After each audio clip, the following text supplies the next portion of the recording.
4 o'clock and all is well. Okay, 4:06 and all is a little late. Sorry. If anybody was here to watch at 4 o'clock, my apologies. I have not quite got this starting right on time, but it's not like I'm. It's like my job. I'm used to being able to come in anytime I want, which I can do here, but that does make it a little hard to be ready to watch. So it's pretty early. I don't have any subscribers.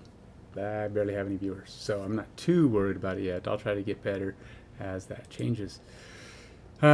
So here we are, and ready to go for another round of this game design, Pokemon.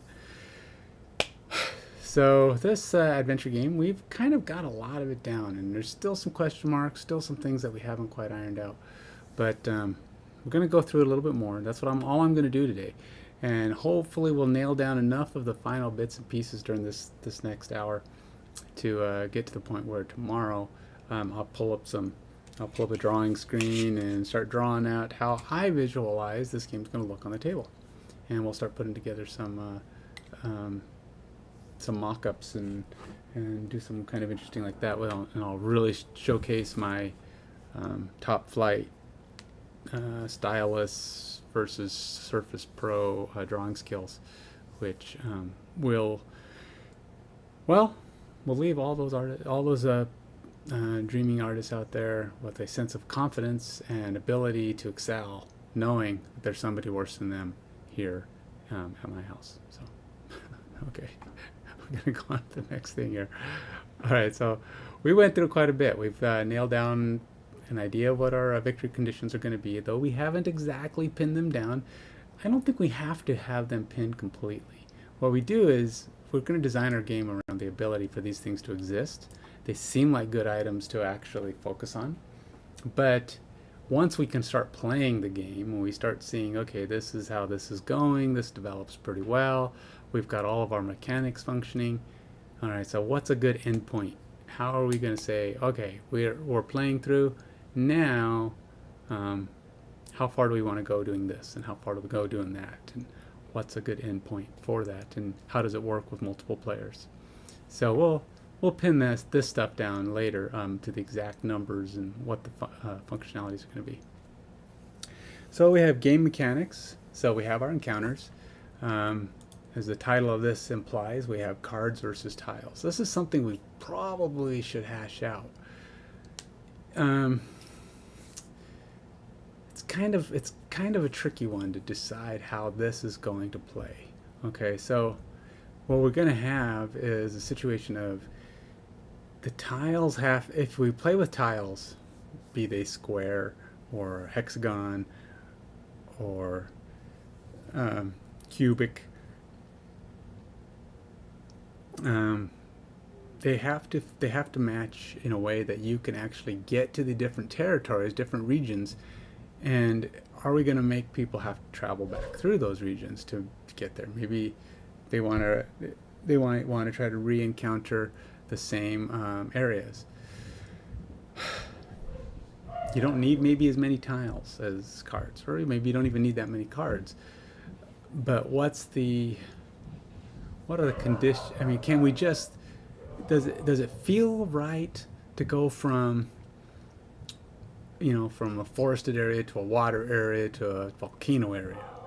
I mean, if in fact you're not anywhere near it. So I mean, does it feel like you're adventuring? Because this is an adventure game, right? So if we just keep flipping encounter cards, you're like, well, how did I go to all these different areas that were all right next to each other? It's not really adventuring. It's just walking and encountering different stuff along the way.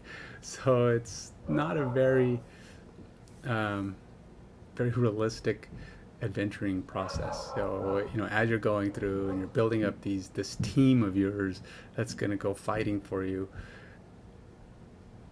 is it realistic to have that feeling? Whereas tiles could give you the feeling, a better feeling of you're actually traveling the world, you're doing the adventure thing. And maybe eventually, if you get to certain areas, maybe you flip an encounter card for each tile that you go into, and the tiles kind of land on the map, and you flip an encounter card.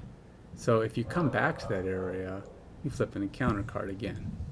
But it does kind of create the map of where you're going to be. And maybe encounter cards would have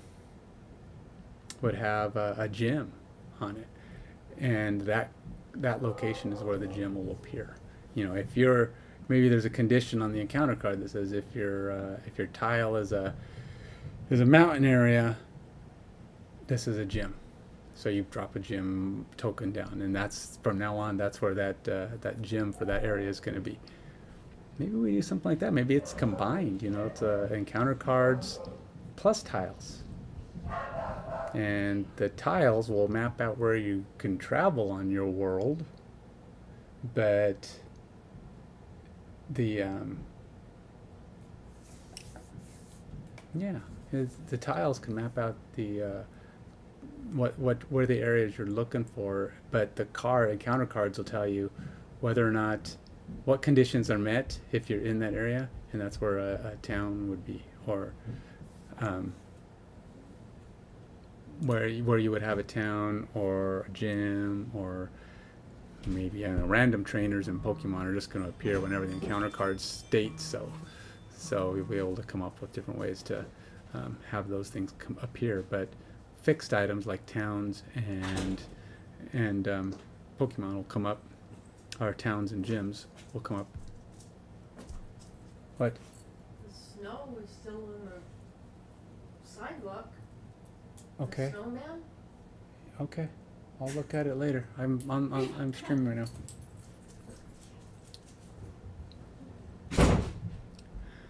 Okay, so sorry about that.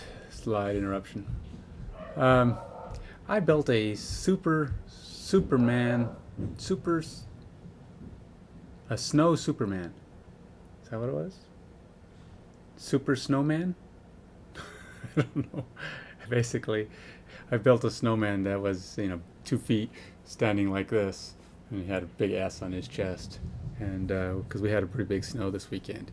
He only lasted for a day because that night, actually it wasn't that night, it was the following day at night, the rain came in and just started pounding on him.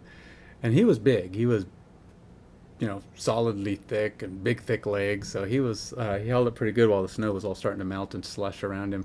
But I guess eventually his legs got too soft or whatever, and the weight of his upper body just got to be too much. It just slid off, and it was right in front of our yard, and the snowman just slid off of his legs and right onto our sidewalk right in front of our porch and blew up because it was a drop of a good, I don't know, 3-4 feet, and this big clump of his body is now sitting right in front of our porch. And my wife came down and said, "Hey, he's still sitting there." And I was supposed to go clean him up, but I was trying to get all kinds of other stuff done. I haven't actually gone outside. I've been doing projects all over the house. And so, yeah, she was telling me I need to go fix that. So after this, I'm going to go fix that. But he was pretty cool. I posted him on my, where did I post him? Post him on my Facebook page, I guess. If anybody was, interested in taking that out, let me know. Text me. Let me know if you want to see it. And I'll put it up on one of my streams. Okay. Anyhow, we'll get back to where I was. Player encounters. We were talking about cards versus tiles. This is tough. I mean, I like the idea of having regions built, but defining those tiles could also make things a little complicated. It does, however, define what your Pokemon world is going to look like while you're traveling around.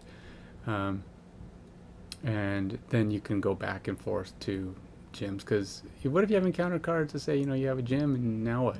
How do you mark that? How do you determine where these locations are, short of having it appear? So maybe our encounter cards have to tell us the conditions for which we would drop a gym or whatever. So some of our encounter cards, kind of like our day-night cards or whatever the conditions would be. If it's day or night, you can do this, or if it's volcano, you can do that. And it's just going to be a list of basically things on the tile, or maybe we just graphically identify, start using what do they call them, the little symbols that are on the cards.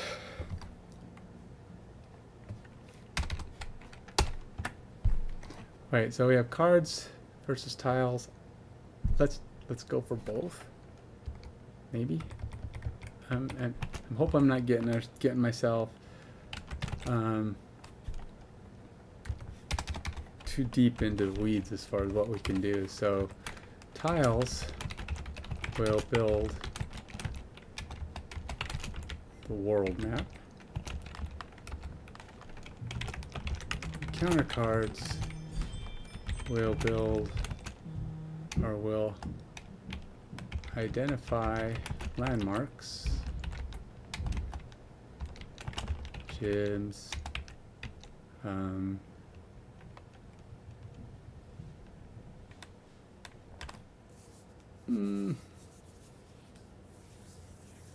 gyms, what else? Towns or shops? Maybe it's just shops.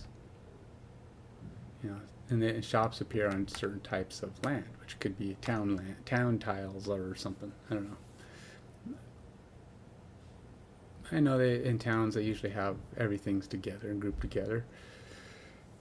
Towns, but in the towns we have shops, and we might want to have certain types of shops appear, and so you have to. So maybe you start off in a town tile, and when you flip a tile, you can create new areas off of those tiles. Yes, I'm just solving these problems in my head and trying to see how it would look and how complicated our tiles would have to be. So that's what I'm talking about, trying to build out your town so that you have something that connects, So can we keep switching out areas of our town? So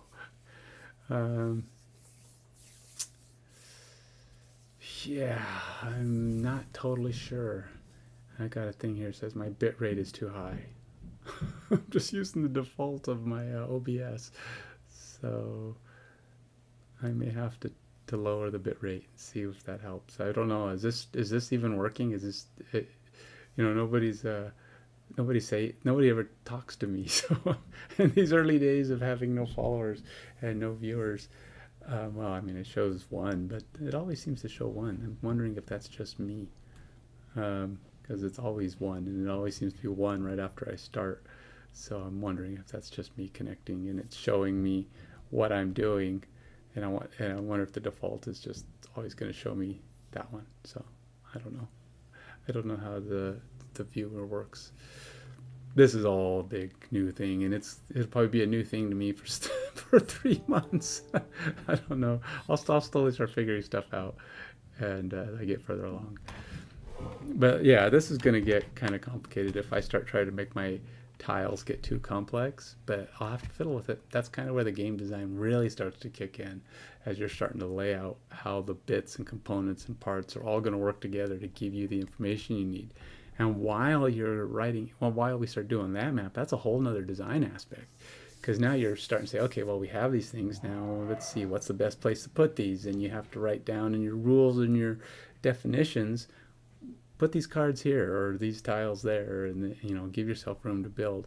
And how many tiles are going to be in this game? I mean, maybe we only have a few per region, and that way it keeps us from having the problem of getting too I don't know, what do you call it, too caught up in the area. Maybe a tile actually has multiple stepping areas. You can drop down a forested area, and there might be 2 or 3 forest areas, and in that forest area you can hit 1 or 2 or 3 spots for encountering, and then you can draw another tile, and then that tile could be something else. Maybe it's not just forested area, but since you've already gone through a forest area, you can put more forest area next to each other or not, but you have multiple steps.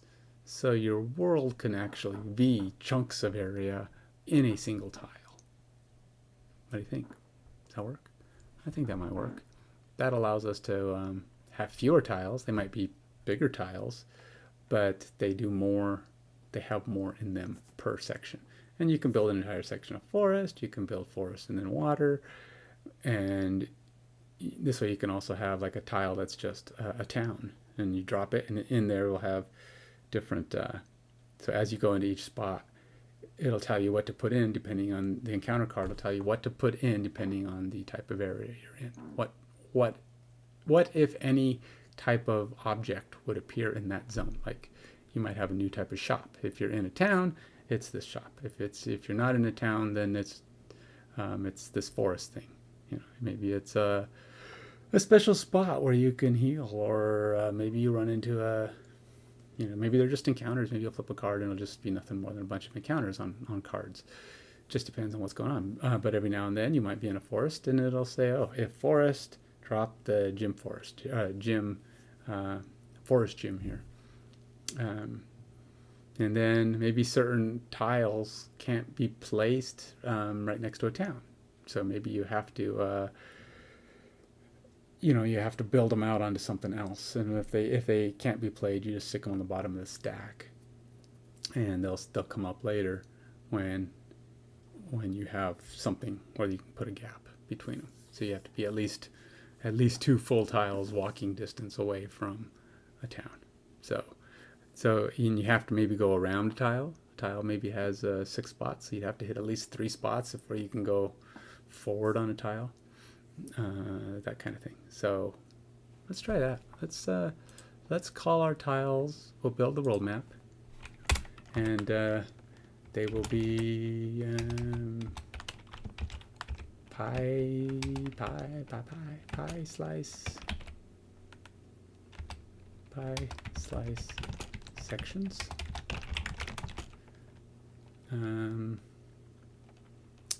At least 6, maybe. 6 or 8, and you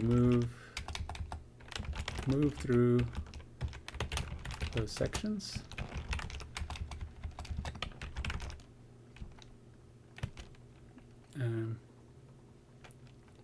In any direction, and then only certain sections can connect to new tiles. Some tiles cannot. Some tiles have restrictions to be placed. So this will kind of control our map a little bit, so that we can have it form in a way that works well for the game. I'm thinking 6-sided, because then we can do our hexagon. Do we want to do pentagon? I don't know. I guess it depends on how they're all going to slot together. But we want to be able to put pieces fairly close together so that they can form a cohesive shape. So we'll have to decide that while we're building it. Like if we do a pentagon or a octagon or whatever it is, it's going to have to be so that the pieces can, I think it'll probably be octa-sized octagons. This way we can have a piece that goes on top and pieces that go in the corners, and that'll build out, and then we can have other pieces, and it can just build out into a big round page thing. That's if people want to build it that way, but at least it's capable of being fairly confined. Obviously, if you're moving off in one direction, you're probably more going to build like this, or it might kind of build out like an S. You build out across the table in a long straight line. I don't know. It just depends on how you decide to travel, but it has the potential to fork off in different directions. So I think that this should do the trick, and allow us to not have more than 10 or 12 tiles, 15. I don't know, just a reasonable amount of tiles that will change the map each time you play, but also make it so you do have some journeying and traveling. And do we allow more than one town? Maybe there's two town ones, but they can't be within 4 tiles of each other or something, so you have to have them kind of far apart. And we still have to work on the scaling of Pokemon, so that if it's close to where you started, those Pokemon might be easier, basics. Or maybe they just scale with you. If you don't find them early on, but you still need them, you got to go look for them. But they may be bigger and stronger. I think that's kind of how the video games work. They would scale with the person who's playing. So you wouldn't necessarily ever go out and find a level 1 Pokemon anymore if your lowest Pokemon is level 10 or something. You'd probably find at least a level 10 Pokemon. So yeah, you'd have to have some kind of a scaling that goes on. Let's see here. Only certain sections can connect new tiles. Some tiles have restrictions to be placed. If they cannot meet the restrictions, place them on bottom of tile stack and draw a new one.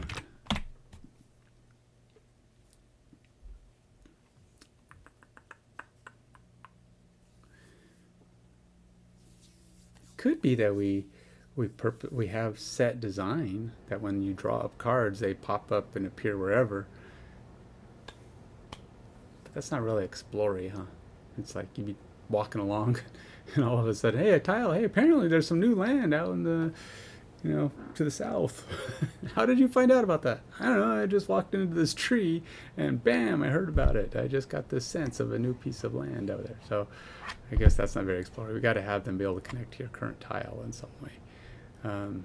That you're able to, you got close enough to see it,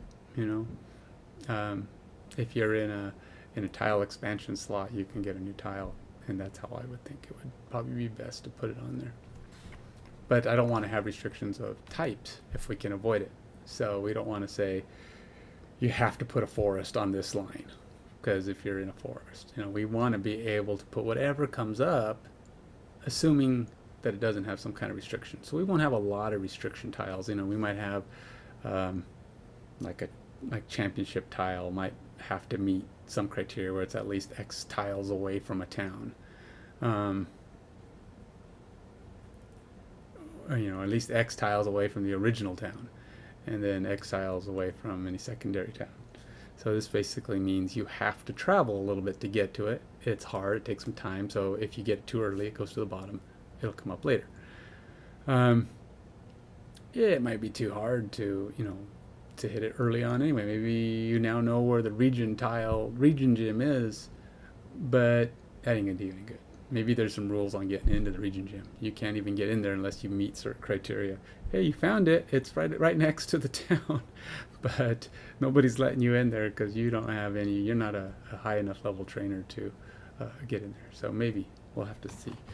Again, I want to minimize if the game can restrict you simply on the fact that you need to progress them before you can actually get in there. That might be better than saying, well, you can't just have this nearby. You don't have to travel forever. If it comes up early, great, you know where it is. But you're going to take some time. You're going to have to walk around, and you're going to have to come back to it later when you can actually accomplish that. So tiles will build up the world map, pie slices. Let's say 8. I think I'm thinking the octagon. So why does that sound wrong? It has to be octagon. It just sounds weird to me for some reason. I mean, it is octagon. But an octagon is like a tube or a ring, ain't it? Yeah, because hexagon would be 6, and I don't see how that would work. Yeah, I don't like it. I'm gonna go with octagon. Which should allow us to have, so you'll have 8 spots on there that you can move around in, and if you move into one of the spots that's got a my brain is just not thinking. It's got a new territory marker on it. You can, when you flip the encounter, it'll tell you what kind of tile to put on the new territory marker. So encounter cards will identify landmarks, shops, gyms, towns. Let's see. Let's say encounter cards we'll identify landmarks, or we'll identify, or we'll designate landmarks based on area. So this will simplify our encounter cards. So maybe since our tiles will actually have forest, mountains, volcano, beach, and all that stuff on them, we don't actually have to have the region type. But what we can do is have the region type, but there are conditions. It's like region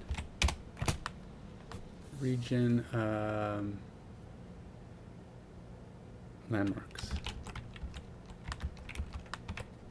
If tile region matches, if tile region is X, then place landmark here. Landmark. That would be a gym, or maybe a traveling, I don't know, shop, tradesman, traveling salesman, traveling merchant. Maybe it's I don't know, gym, traveling merchant, special location. I don't know, maybe we'll have special locations, but anyway, we'll have that be designated there. It will also tell us if it is a new tile transition space.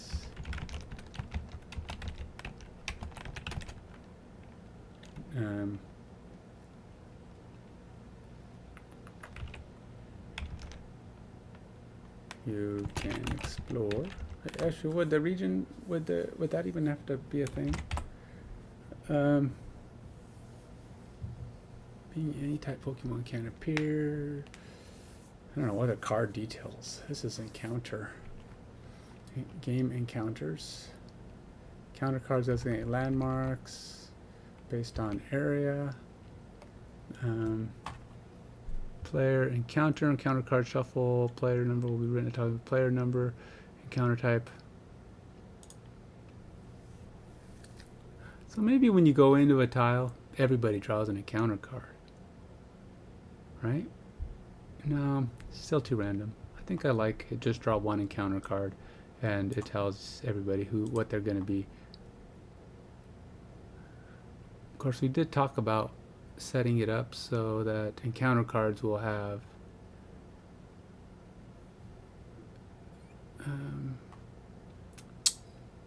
Pokemon encounter card shuffle after each player encounters at least one Pokemon.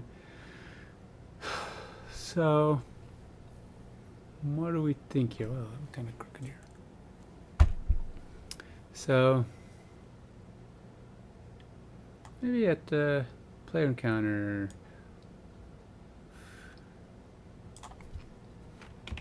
each player draws an encounter card when entering new spot. There we go. And since I'm just going to move this down here because I want that to be kind of related to that.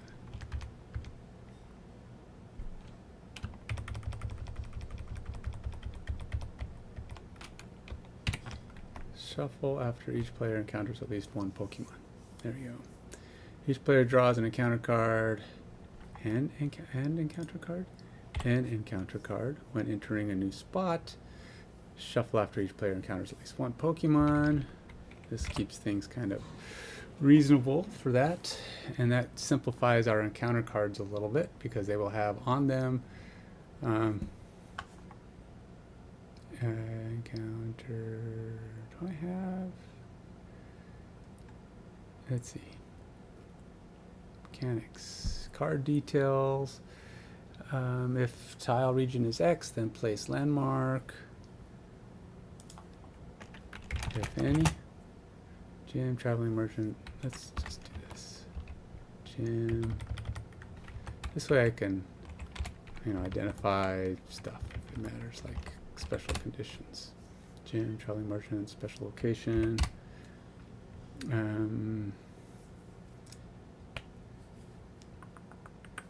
Maybe, so if each person draws one, we have region landmark. If tile region, none being Pokemon,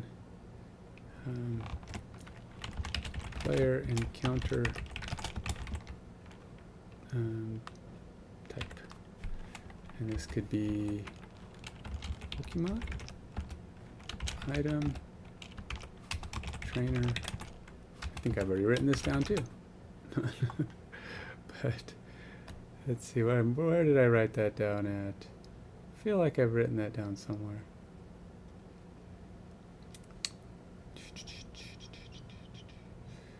That's true. Are they called trainers?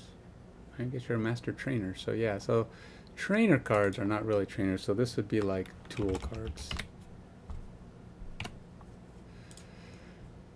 Deck building, adding cards to deck. We know that. How we want to evolve, reward cards, gyms, gym leaders, goal for game. We already kind of decided this. I probably don't need this. This piece. Already put that at the top. Fight other players and random players. So we can do that in gyms. These are things you can do in a gym. Special rewards for defeating champion, type gyms, region gyms, or not campaign boss, but region boss trainer, or session, game session boss.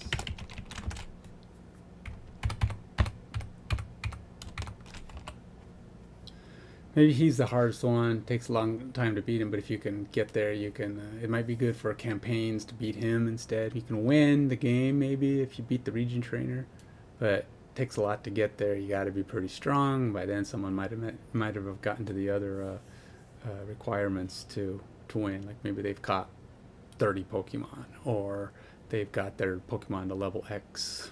They got 6 Pokemon to level X. Yes, you can go farther, but if we make everybody have to beat the region trainer, I mean, everybody's going to be fighting in these tournaments at the end to determine who's there. If you're not in the tournament, then you're out of luck if one of those guys manages to win, or if they all get eliminated. But you also got to think too, if we're all traveling together, if you go to a region area and somebody says, I want to enter the tournament, either everybody enters or they have to wait for him to play. So how do we determine what's fair there? So how are we going to allow for people to kind of flex a little bit? Maybe you're not ready to fight a region boss or a gym boss, or maybe that's not even the winning conditions you're going for. So maybe everybody's got their own token and you're just moving around on the board and you're doing your thing and they're doing their thing.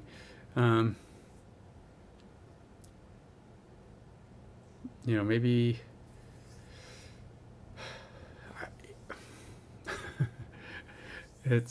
I'm trying to design in my head asynchronous play.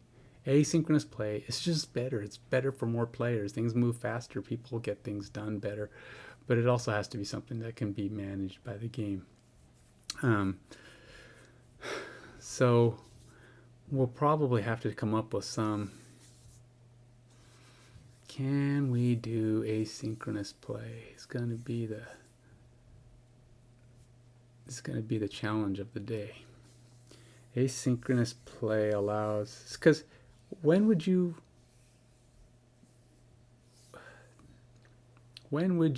get to a tournament and have to play with your friends? If one guy's on the other side of the board, if everybody's spread out, they won't ever be able to challenge each other. unless you want to set up, maybe you can have an option to travel with somebody and say, hey, let's go fight, and let's go enter this tournament together. And if two people think that they're ready for a tournament, then they say, okay, and they both move in that direction, and they can maybe at the gym, maybe at gyms there's a shop, so you can burn time waiting for other players. That seems let's say that there's a gym shop. Buy gear for tournament. Enter tournament. Practice against random Pokemon. Cannot capture.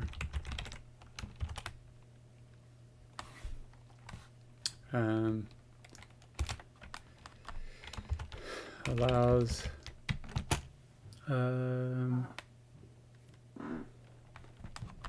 waiting for other players to arrive for a tournament. So you can go there, do the shop, do these kind of things. Say I'm going to buy something. Your opponents can move closer or whatever. And if two people know they're going to be there, hopefully they can both move in that direction. But I think what we might have to do is allow each person to have their own separate player tokens. I was thinking we travel as a team, or maybe you can travel together, but you individually move your pieces with you, just to kind of stay close. But this way, if two people are going to race for a region championship anyway, they're both going to run to the region tournament. Maybe tournaments types. Maybe these things tournaments start on specific rounds, so you have to be there on that round. Tournaments start on specific rounds, like I don't know, even rounds.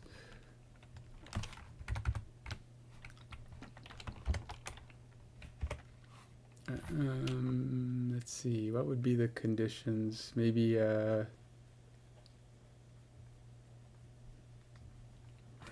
rounds, time of day, morning. We already know we have it morning, afternoon, and evening time clock that's going to move when people advance. Maybe there's because it's the time of day is the same, right? So maybe when first player goes, it changes to position, and then first player goes and it changes position again, and that allows it to continue to move around.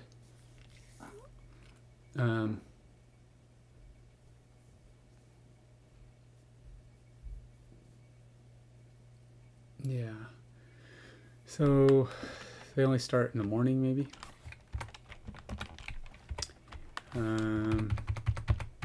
So this means if you can get there by morning, you have a shot. And maybe time of day plus other and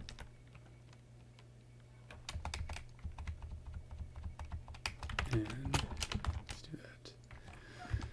Still trying to decide how that's going to work, but again, we keep kind of, as we hash these out more and more in detail, we actually get down into the weeds, like I spoke of in earlier sessions, that we're gonna have to start figuring out exact how this is going to happen. We have to consider that we've got more than one player. If the one player has to wait till morning, what's he going to do? He's going to do a practice for a round. He's going to shop for a round. He's going to do something that's a little bit different to try to get it so that he can, be ready for the tournament. So maybe you can show up at any time, and then you can register. And if you register, you're in the tournament. So you can just walk around the region, and you'll automatically be in there. I don't know, something like that. We'll work those details out later. But ultimately, we don't want necessarily people to have to sit around waiting for the clock to move around, even though it's only 2 spots. But maybe you're gonna heal yourself. Maybe in the gym shop. Is there a Pokemon Center? Does a gym act as a town? I don't know. In the video games, do you have to pay? Is there a fee?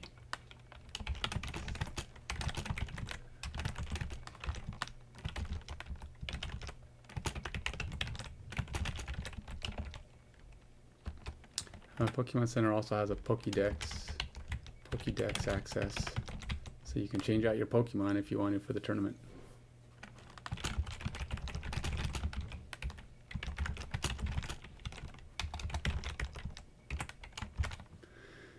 Tourneys are going to be single elimination.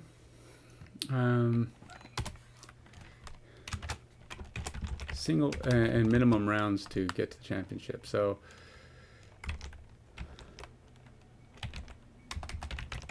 tournament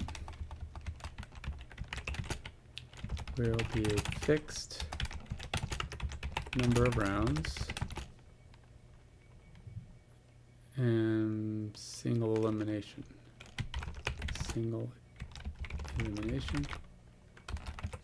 Region will have, let's say you have to at least have, what, 3 fights?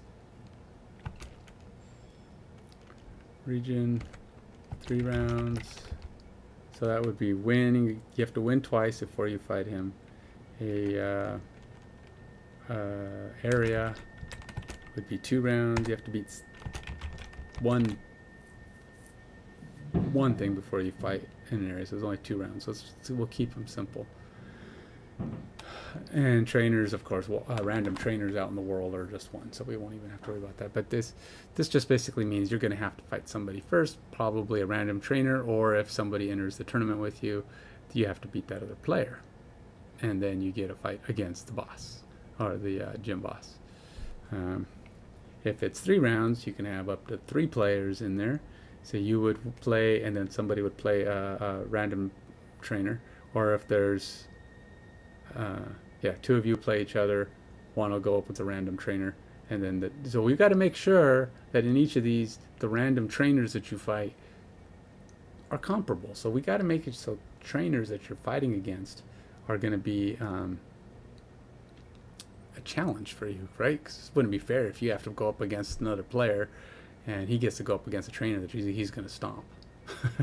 I mean, it's not to say you can't stomp the other player or you can't stomp a trainer, but it's got to be reasonably close. He's going to pull out Pokemon that might beat you just as easily as the other people might have people that they can win with. Okay, so we have our gym kind of identified. We have our tiles kind of identified.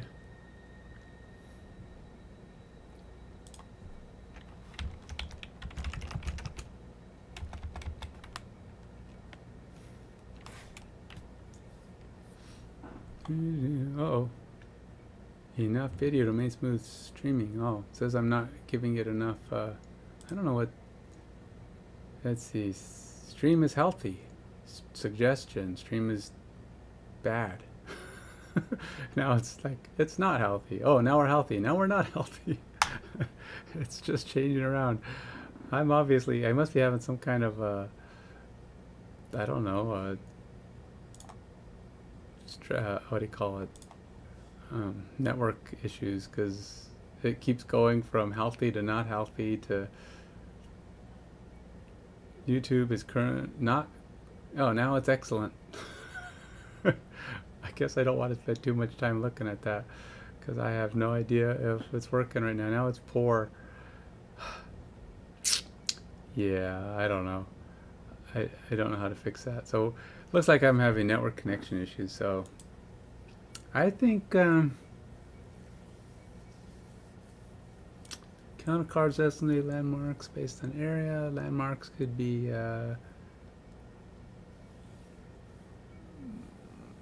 so we're gonna have to focus our thoughts on these. So game mechanics. So we have the encounters, which really are not just encounters.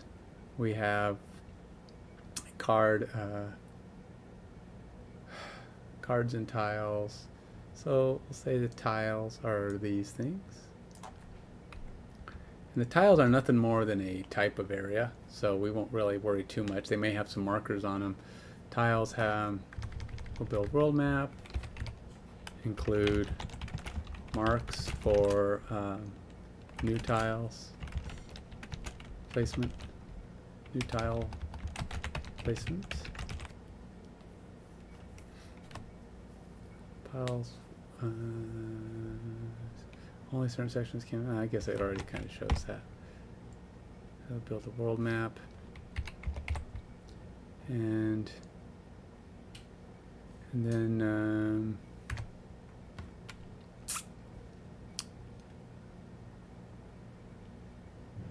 that's it. I think that's you know, if there's special conditions, oh, and the tile will designate special conditions for placement. Actually, I already have that too. Some tiles have restrictions. I don't even need that. So first thing we would do, they don't need this one.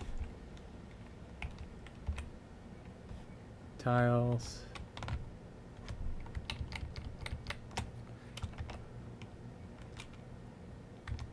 And then we have encounter cards.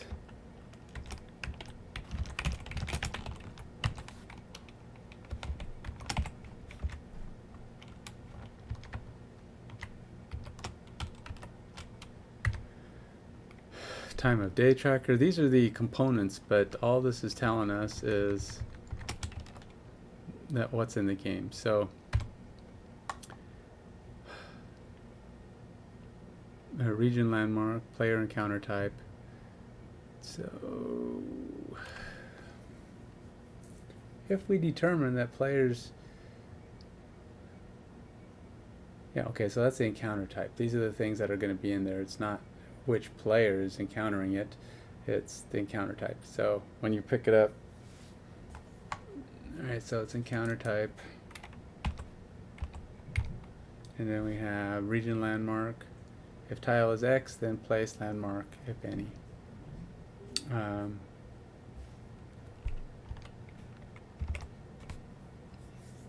Yeah, okay, so that's going to be, the counter card will show a region landmark and whether or not we should be putting down an item. Encounter type would be your Pokemon, whether it's an item, a trainer, whether you know, item found, that kind of thing, which you can kind of find stuff. If multiple and player has an encounter, then they choose where to draw from. Okay, so player, that's the encounter card, so we don't really need that, but what we will need to do is explain what an encounter is. So let's see, where else do we have encounters defined? Exploring, find Pokemon, random encounters based on region,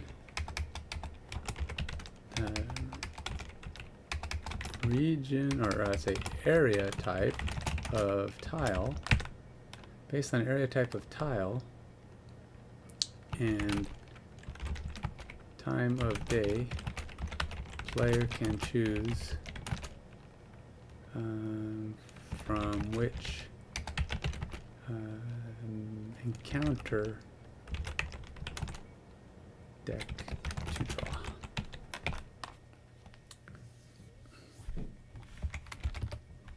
Identified as encounter type on encounter card. Random finds. Identified as item on encounter card.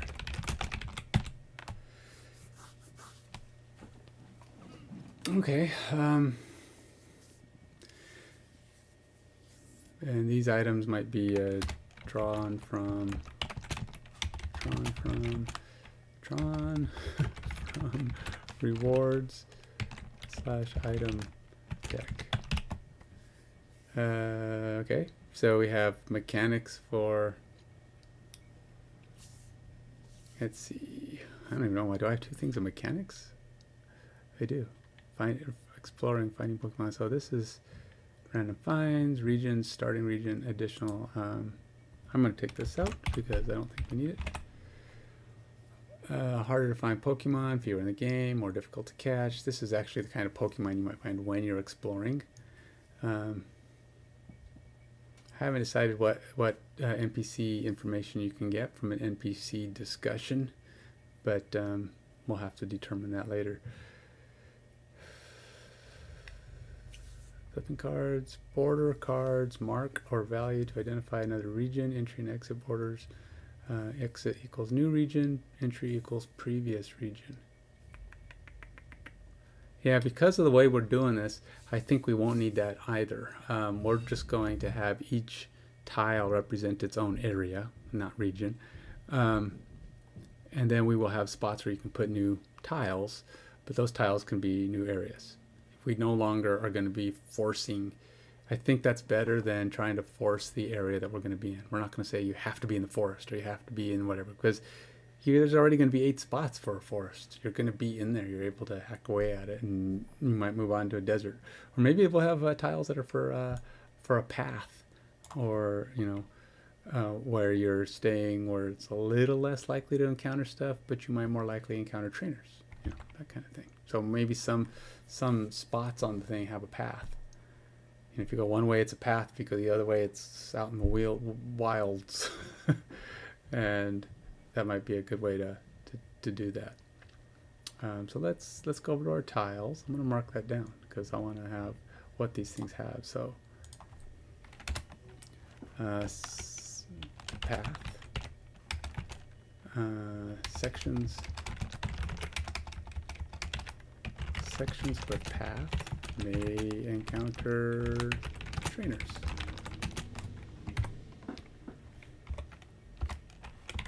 Sections without path have higher chance of Pokemon. And then the encounter card here says encounter type if path,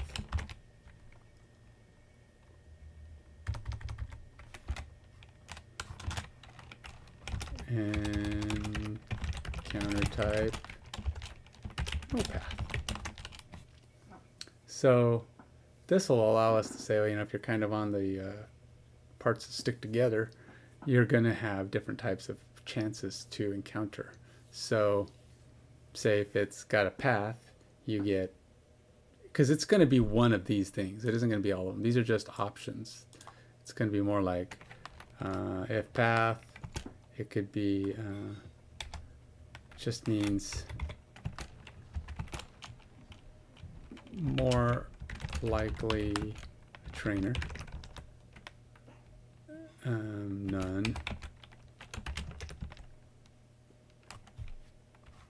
or NPC,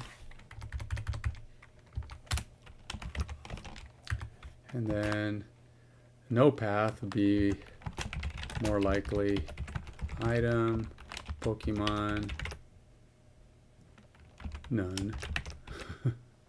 Maybe the none isn't even as likely.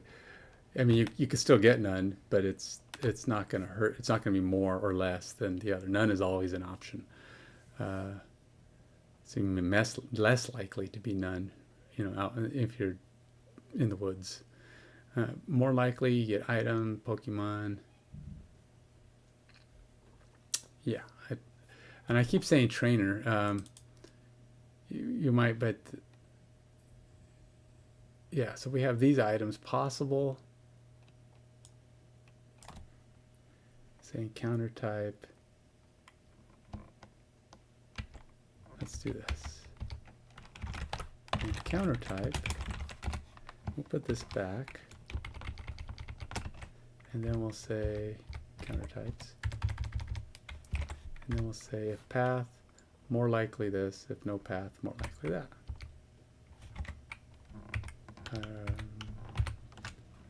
Region or a tile feature. Path.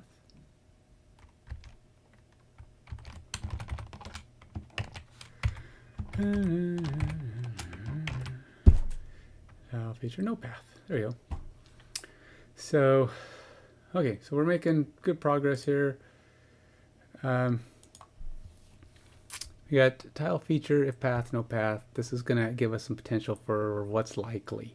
This is just like informative, not really gonna say anything, but if it'll say if, you know, maybe up here it'll say encounter equals encounter if path, blah, no, no path, then this. So you can't encounter both if it's got a path or it doesn't. You know, if you're in a woods tile and there's a path that goes left and a no path that goes right, and they can both kind of, you know, maybe there's 3 sections that go out, path goes one way and woods goes the other way, and then the path can kind of go up and both go up. So that might be also where how tiles come down when they land. So you have to put a path to link up to a path spot. So that can kind of identify that. So we'll have that. We'll have our paths on there. Some sections have path with higher. Some sections have a path. Some sections with path, and some without. To designate different types of encounter on encounter cards. There we go.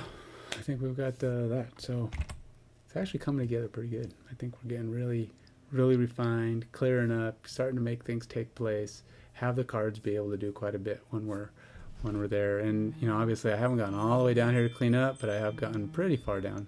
I might do a little bit offline and play with this a little bit more. And then tomorrow we'll try it again, 11 o'clock. We have hit almost an hour, but I went over in the last one. So I'm going to cut this one short. And we'll set up another one for tomorrow at 11 o'clock. And hopefully, if anybody checks this out, let me know what you think. Talk to you later. Bye.